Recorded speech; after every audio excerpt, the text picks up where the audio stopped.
नमस्कार। टुडे हिमाचल में आपका बहुत बहुत स्वागत है। मैं हूं आपके साथ भावना रेनॉल्ड और चलिए देखते हैं शाम की बड़ी खबरों को फटाफट। पर्यटकों के लिए खुशखबरी, जल्द सरचू तक बहाल होगा मनाली लेह मार्ग, काटी जा रही बर्फ।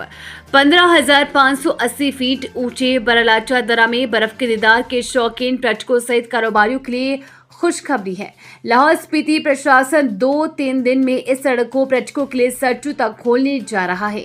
इससे यहां घूमने आने वाले पर्यटक बरलाचा दर्रा ही नहीं, हिमाचल सीमा सरचू के साथ लेह लद्दाख की ओर भी आवाजाही कर सकेंगे।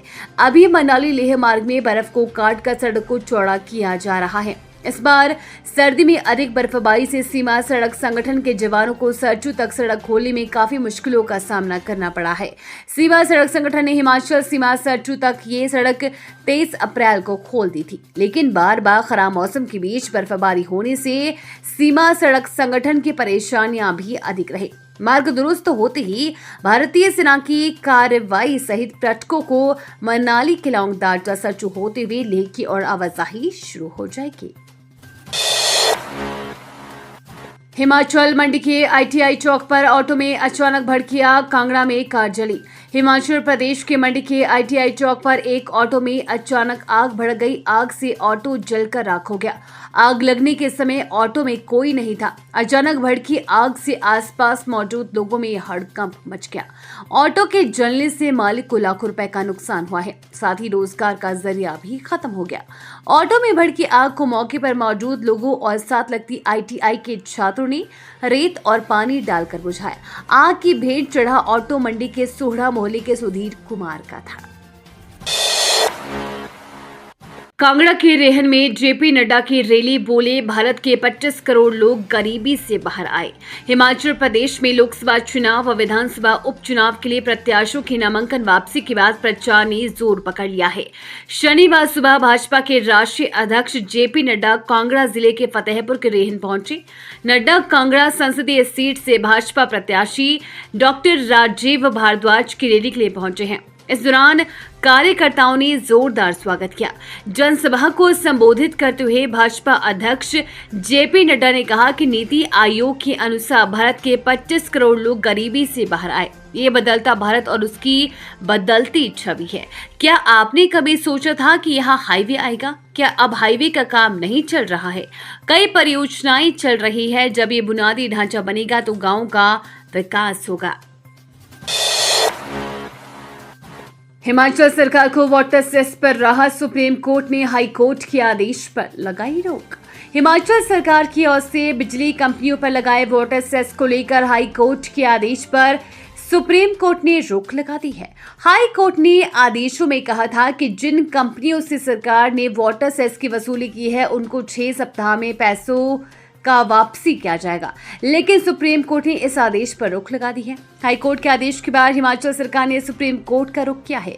शुक्रवार को इस मामले पर सुनवाई हुई। बताया जा रहा है कि शनिवार से सुप्रीम कोर्ट में गर्मियों का अवकाश हो गया है, जो कि 2 जुलाई तक चलेगा। अब इसके साथ ही वाटर सेस मामले पर सुनवाई की अगली तारीख लगाई जाएगी। तब तक प्रदेश सरकार को राहत मिली है। इसमें सभी कंपनियों को अभी पैसा नहीं देना पड़ेगा। जोगिंद्रनगर में पशुशाला में लगी आग, जिंदा जला बुजुर्ग, प्रशासन ने दी 25,000 की फौरी राहत। हिमाचल प्रदेश के मंडी जिले के उपमंडल जोगिंद्रनगर के अंतर्गत भराड़ू के अलगाबाड़ी गांव में पशुशाला में आग लगने से एक बुजुर्ग जिंदा जल गया और पशुओं को बाहर निकालते हुए बेटा झुलस गया। उसे नागरिक अस्पताल जोगिंद्रनगर में भर्ती करवाया है। पुलिस, दमकल विभाग व स्थानीय प्रशासन की टीम ने घटनास्थल का निरीक्षण कर नुकसान का जायजा लिया। शुक्रवार दिन में करीब 11 बजे 68 वर्षीय अनिरुद्ध पत्नी विमला देवी के साथ पशुओं को चारा डालने के लिए पशुशाला में गया था। पत्नी पशुशाला में काम निपटाकर घर लौट आई और अनिरुद्ध वहां पर रुक गया। कुछ देर बाद पशुशाला से धुआं उठने लगा तो परिवार के सदस्य चिल्लाते हुए वहां पहुंचे। अनिरुद्ध के बेटे सुरेश कुमार ने जान जोखिम में डालकर पशुओं को बाहर निकाला। इस दौरान वो आग की लपटों की चपेट में आकर झुलस गया। हिमाचल के स्वास्थ्य संस्थानों में 5 साल तक सेवाएं देने अनिवार्य, हाईकोर्ट ने बदला एकल पीठ का फैसला। हिमाचल प्रदेश हाईकोर्ट ने स्वास्थ्य सेवाओं में कार्यरत डॉक्टरों को 5 वर्ष तक प्रदेश से जुड़े संस्थानों में सेवाएं देने का अहम फैसला सुनाया है।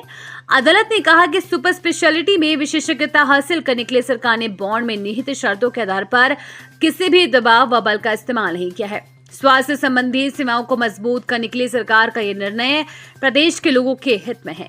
इस मामले में सरकार ने एकल पीठ के फैसले को एलपीए के माध्यम से अदालत में चुनौती दी थी। इस मामले की सुनवाई करते हुए मुख्य न्यायाधीश एमएस रामचंद्र राव और न्यायाधीश ज्योत्सना देवाल दुआ की खंडपीठ ने एकल पीठ के फैसले को पलटते हुए कहा कि अनिवार्य सेवाओं के लिए डॉक्टरों से किए जाने वाले ऐसे बॉन्ड बाध्यकारी है। अदालत ने अपने फैसले में सुप्रीम कोर्ट की जजमेंट का हवाला देते हुए कहा कि डॉक्टर से दिया जाने वाला 40 लाख का बॉन्ड कानून और मौलिक अधिकारों के विरुद्ध नहीं है। जयराम ठाकुर का कांग्रेस पर बड़ा हमला, कहा हमने विकास को प्राथमिकता दी, कांग्रेस ने प्रतिशोध की राजनीति की। नेता प्रतिपक्ष जयराम ठाकुर ने कहा कि हमने अपनी सरकार में विकास को प्राथमिकता दी थी, कांग्रेस प्रतिशोध की राजनीति को बढ़ावा दे रही है। अपनी सरकार में बिना किसी भेदभाव के काम किया, जनहित को सर्वोपरि रखा, समाज के हर वर्ग का ध्यान रखते हुए हिमाचल को शिखर की ओर ले जाने का काम किया।